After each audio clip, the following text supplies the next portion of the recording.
Let's just do this the whole time. Bryon and Keith doing a dig route webcast. How you doing, Keith? Good. How are you doing today, Bryon? I'm doing well. I did some deer hunting over the weekend, and we are ready to go back out. We didn't see anything, so hopefully second weekend is better than what we had the first couple days. There you go. Good luck. Keep them off the road. Thank you. Yeah, I don't want to hit you tonight when I leave. The boys are all ready to go. Let's talk some Packers football. Sometimes we get through a show and we get to a 4th and 2 and we just feel like punting. Wow. You know, I'm going to back up and I'm going to say the chance for the galvanizing moment wasn't on 4th and 2. It was on first down when we don't take the check down. It was on second down if MVS gets that first down. And it was on third down when Rodgers bounce passes the ball to MVS in the right flat. So, you know what? I didn't have, in the moment, with 4.5 minutes left and one timeout plus the 2-minute warning, I didn't have that big of an issue with the punt. There were chances for galvanizing moments prior to that. You were all right with the punt? To be honest, in the moment, you were okay with the punt, given the circumstances? Yes. In the moment, watching the game with the flow, with the time, maybe Kyler Fackrell is going to get a strip sack or something. I mean, who knows? As much as, the defense was certainly struggling in spots, but they were right in that game. So again, I don't feel like it wasn't 2.5 minutes. It was 4.5 minutes. So, hindsight's always 20/20, but I didn't feel like that was a must go for it spot. And if they don't go for it, where are they at then? Right. Yeah. There's no given based on Aaron Rodgers, just like you said, bounce passing into the turf. Yeah. You don't know. When it doesn't work on first down, second down, or third down, why is everybody so sure that going for it on 4th and 2 is just that galvanizing moment that wasn't? Right. And that's what you had talked about in a previous show, the hindsight with Ty Montgomery, and how are we going to expect that Mason Crosby, once again in position, would make a field goal when we were just on him a couple weeks before that for missing them.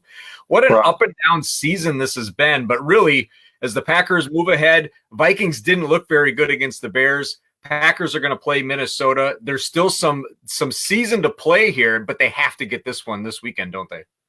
I think so. They're 0-5 on the road. This feels like an elimination game. You've got the Bears coming up playing a game without Mitch Trubisky.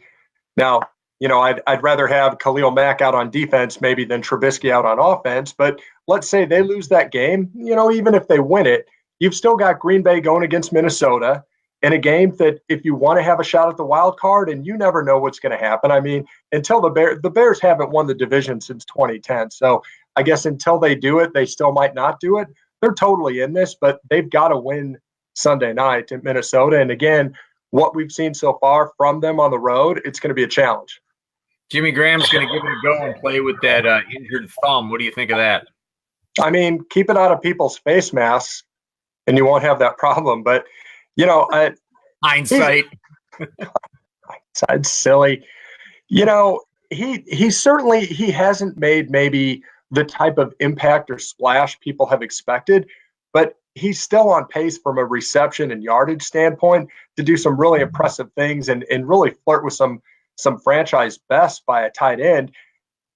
That said, he's one more weapon that you want to have in there. I don't think you can count on Tanyan to get the 54-yard, touchdown every week, but man, what a great play by a 4th string guy. And I feel like whether it was him or whether it's a guy like Kyler Fackrell, if this team is going to start doing something down the stretch, if they're going to make a little noise, if they're going to start winning games on the road and get themselves in a position to make the playoffs, not only do you need Rodgers to start doing better, you need Devontae Adams to keep doing what he's doing, you need Aaron Jones to get the ball a little more, a few more touches, 4 or 5 more touches in a game. But, who are those other guys that are going to continue to kind of pop and splash here and there, like a Kyler Fackrell, who, my gosh, I thought I was back in 1993 watching a young Bryce pop. That's crazy. I thought that Buffalo game with the 3 sacks was a fluke, but I think we're seeing a young guy who everybody knew was super athletic, and now he's doing that cliche playing without thinking so much, and he's getting to the ball, and it looks like he's got it figured out. They certainly need that kind of play out of him. one of the guys that just can't stay on the field is Kevin King. How are things looking for him as far as ability? I mean, he's got so much talent, and I feel like, his career is always going to be tied to the career of TJ Lang, because especially with Vince Spiegel gone, it's basically King for Watt. Did I say TJ Lang before? I meant TJ Watt. People are probably like, what is going? Thank you. But those two guys are going to be tied together from a draft perspective. But Kevin King's a phenomenal kid when he's on the field. He's long, he's fast, he's the guy you want covering other teams' top receivers, but he just hasn't been there. So I don't know. He's had some of those nagging little injuries that just, a groin, a shoulder, a hamstring, that it's hard to stay on the field. But he's a guy that they have to have there. I mean, he's really, when they look at what they want that secondary to be, he's a big part of that. You can't have a bunch of 35-year-old and 30-year-old guys out there. You need some young bucks. How much of a difference does he make? I like the young buck reference, by the way. I hope I see him. Yes. How much of a difference does he make when he's on the field? I mean, I think it's huge. I think he's a guy with the talent to cover another team's number one. You've got him. Then you take Jari Alexander, who really, is a guy that when he's on the field looks like one of the top young defensive rookies in the game. So you've got both of those guys. You can bring in a Hawkins. You've got Tramon Williams with a little bit of that veteran leadership. I think it's a nice mix. When you talk about wanting to get your most talented guys on the field at the same time, I think you want to see King and Alexander out there together. Trevor Davis came back from the IR, gives him some explosiveness in the return game. Jake Kummerow looks promising for him because he was back at practice today. Yeah, it's such a crazy story. I remember writing about Kummerow after that Pittsburgh preseason game. He had that long touchdown. I think that was the game where he did the dive into the end zone, lands on his shoulder, pops up, says he's fine. Turns out he wasn't fine. And, injury equals opportunity in the NFL. So you wonder, he was a guy that just seemed to have such a chemistry with Aaron Rodgers. What if he doesn't get hurt early? How does he work himself into the mix?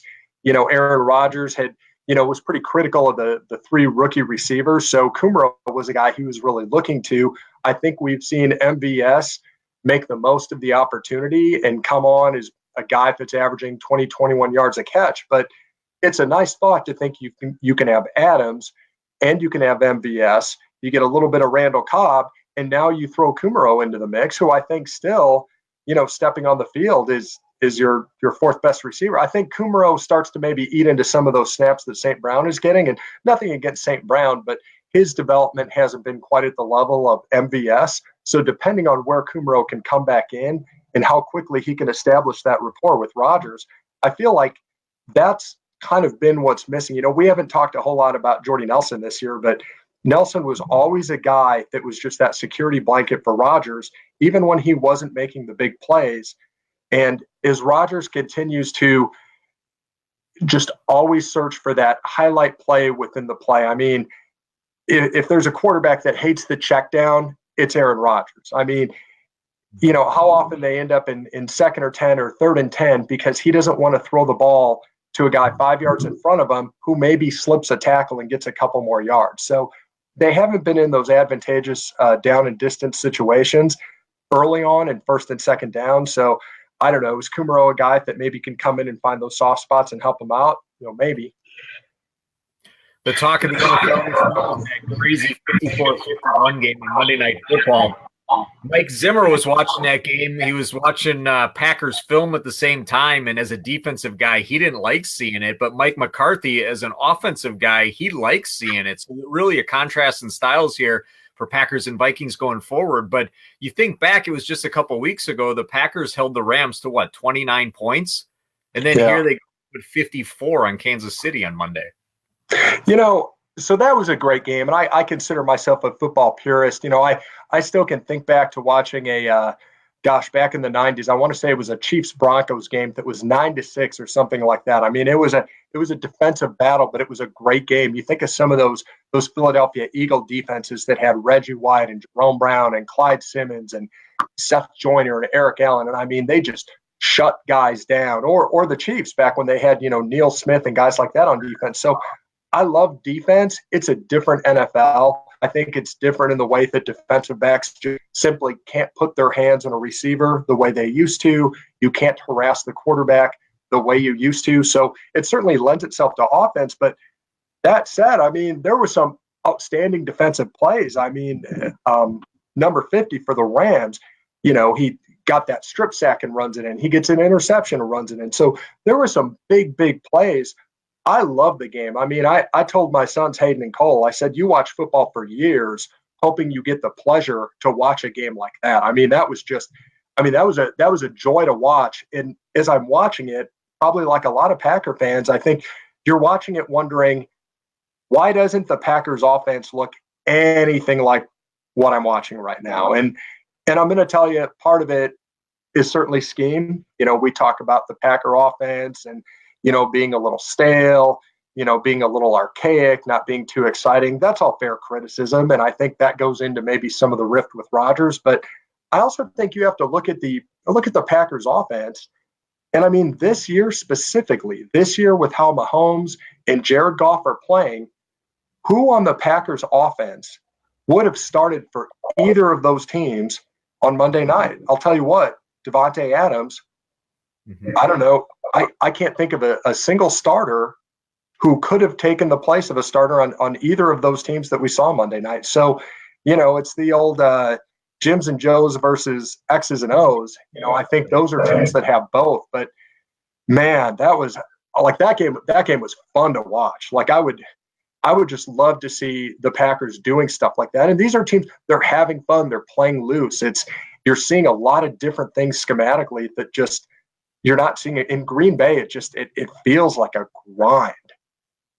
It was fun to see how the coaching is spreading its branches. You read going back into his time on the staff here in Green Bay. And but the thing is, in football, and what goes around comes around, he's innovative by going back into things that had worked in the past. So going back into things that worked back in the 60s, 70s, and 80s. Sports Illustrated had a really good article recently, and it talked about the future of sports and where things are headed.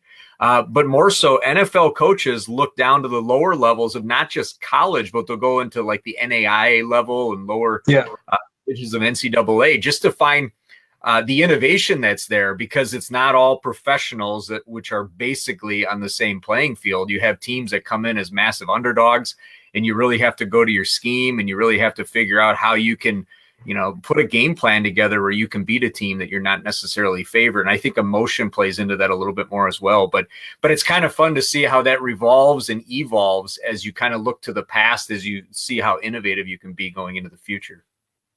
I think that's really deep, Bryon. But that's a article.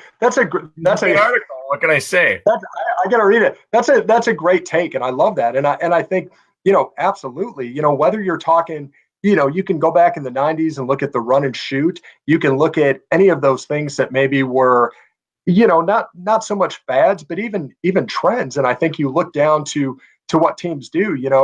If you stay up late at night and watch ESPN or ESPN2, you can catch a lot of Mountain West or WAC or Big 12 games. And there was a time where people scoffed at that a little bit. They scoffed at the Ted Tedford quarterbacks at Cal from.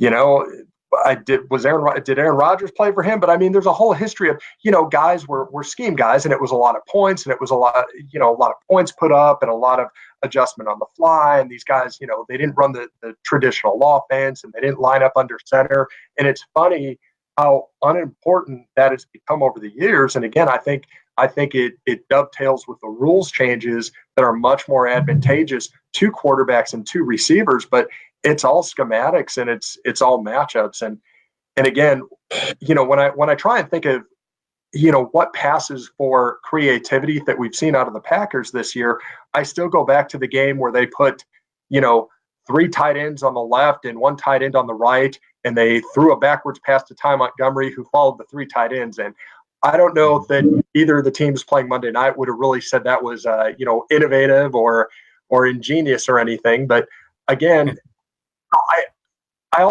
don't want to use that as an excuse, because I don't want to hear that Aaron Rodgers is bored, and I don't want to hear that the offense is stale, and I don't want to hear about the rift between him and McCarthy. McCarthy is the highly successful coach, as he'll tell you, Rodgers is a 2-time MVP that's not playing like it. He still looks like he's always looking for the highlight caliber play, eschewing the simple check down that moves the chains. And, I think it's a little bit inexcusable. I mean, I don't want to hear that he's not playing well because he's bored or because he's got some kind of tiff with his coach. I mean, go out there and execute the way that you have demonstrated throughout a long, illustrious career that you're capable of executing. He's got a playmaker in Devontae Adams. He's got Jimmy Graham. He gets decent enough protection on the line. And he's got an emerging young running back in Aaron Jones, who I got to tell you, when I watch Gurley and I watch Kareem Hunt, I'm not going to put Aaron Jones in that category, but I definitely see little flashes of Aaron Jones that I see in greater quantity with Hunt and with Gurley. I mean, he has that kind of explosiveness and game-breaking ability. So, they need to just get the job done. So when it's all said and done, do they go on the road and get that first road win this year? I mean, they should, right? If you watched Minnesota against Chicago, if we're talking about quarterbacks who aren't living up to their billing, Kirk Cousins got 84 million guaranteed. And guaranteed because the Vikings got together and decided that as well as they did last year, that Case Keenum, as well as he played, they hedged their bet and said, this is a guy that caught lightning in a bottle and had the year of his life, and he's not going to duplicate that. We're going to take Kirk Cousins, on paper, a much better quarterback. We're going to put him in this system, and we're going to go to the Super Bowl. And that's not happening. I mean, he 262 yards, 2 touchdowns, 2 interceptions. One was a pick six. I mean, he looked pretty pedestrian in that Bears game. That was a game that I think Minnesota should have won. So we don't know what kind of Minnesota team the Packers are going to see this week. They've got some offensive line problems. You don't know where Cousins is going to be at. Is it going to be a bounce back game for him? So it'll be interesting to see. I mean, 0-6 on the road would be pretty shocking, but I guess until they get that first win, it's hard to pick. All right. Well, we're going to wrap things up on our Thanksgiving edition. It's time for me to hit the road so I can get back in the woods and see if I can find that elusive deer. Nice. Keith, have a happy Thanksgiving. Go Packers happy this week. Happy Thanksgiving, Bryon, and to everyone out there watching. And I also want to say thank you to Wausau Mayor Robert Milkey. Thank you for watching. I appreciate it. I hope you and your family have a happy Thanksgiving as well. Have a good night, everybody.